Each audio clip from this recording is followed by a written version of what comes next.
Hola, soy Mai y esto es Generación Fires. Se preguntarán por qué tengo un girasol. Bueno, lo que pasa es que el día que estamos haciendo esta grabación es mi cumpleaños y estoy para regalar a mi mamá. Bien, ya guardé el girasol, ahora vamos al tema. Este día vamos a hablar sobre una característica del amor que es muy importante y que me representa mucho. Sí, sobre todo. Digamos que es una de las cosas que más me ha costado entender sobre el amor, y es que el amor no se enoja fácilmente. Sabemos que a veces tenemos esas diferencias con las personas de las que estamos rodeadas, con nuestros seres queridos, pero en medio de esas diferencias siempre tenemos la oportunidad de pensar antes de reaccionar, hablar, actuar violentamente. Enojo no siempre tiene que ver con violencia, muchas veces tiene que ver con actitudes que tenemos, actitudes que son odiosas, que son malcriadas, etcétera, etcétera, etcétera. Tú y yo podemos revisarnos al respecto, hacer como una lista y ver realmente cuáles son esas cosas que reflejamos cuando nos enojamos.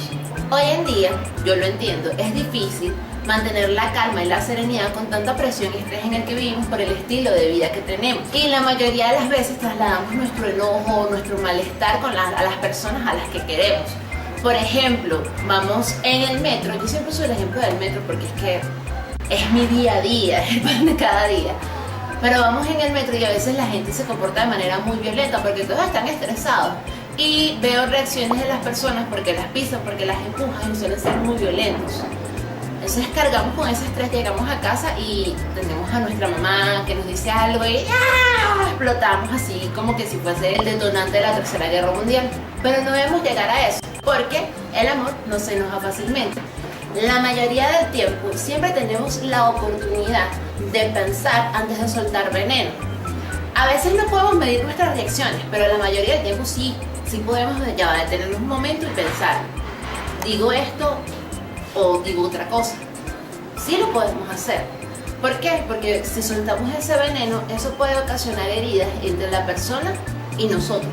Por lo menos, si un día tú y yo nos encontramos en la calle y tú me das un pisotón, lo más seguro es que yo tenga dos opciones: o reaccionar y decirte hasta del mal que te vas a morir, o respirar 1, 2, 3 y pensar, enfocarme en lo mejor de ti, en lo mejor de mí. En lugar de darte una mala impresión, puedo demostrarte que lo que te estoy diciendo es cierto.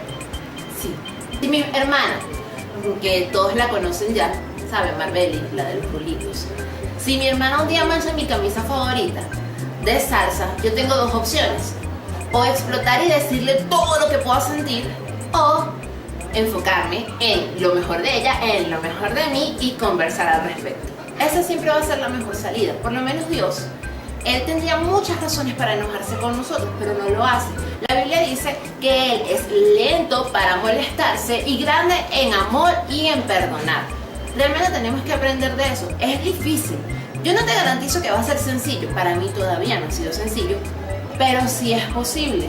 Porque si en la medida que vamos enfocándonos en las cosas positivas de las personas, en sus valores, en sus virtudes y también en lo mejor de nosotros mismos, podemos ir aminorando esos niveles en el tanque del enojo hasta que lleguemos a este punto donde la blanda respuesta calme la ira. Es decir, que si yo te hablo bonito, tú no te vas a molestar y vas a decir, cónchale, verdaderamente el amor no se enoja fácilmente. Por eso es que el amor de Dios sigue siendo diferente, como dice abajo, su amor es diferente, y nosotros tenemos que seguir ese ejemplo, así como buenos soldados. Ok chicos, eso fue todo por hoy. Espero que, así como a mí, ahora se repitan a cada momento: el amor no se enoja fácilmente, el amor no se enoja fácilmente, y que respiremos 1, 2, 3 antes de responder de una manera que podamos herir a otros. Yo me despido, les recuerdo que se suscriban, que le den me gusta, acuérdense con 2. Y además de eso, bueno, que tengan un hermoso día, noche, tarde, no sé a qué hora lo vean, pero que la pasen súper bien y bye bye. Esto fue Generación Fires, me despido, chao, adiós. ¡Feliz cumple! Sí, está de cumpleaños.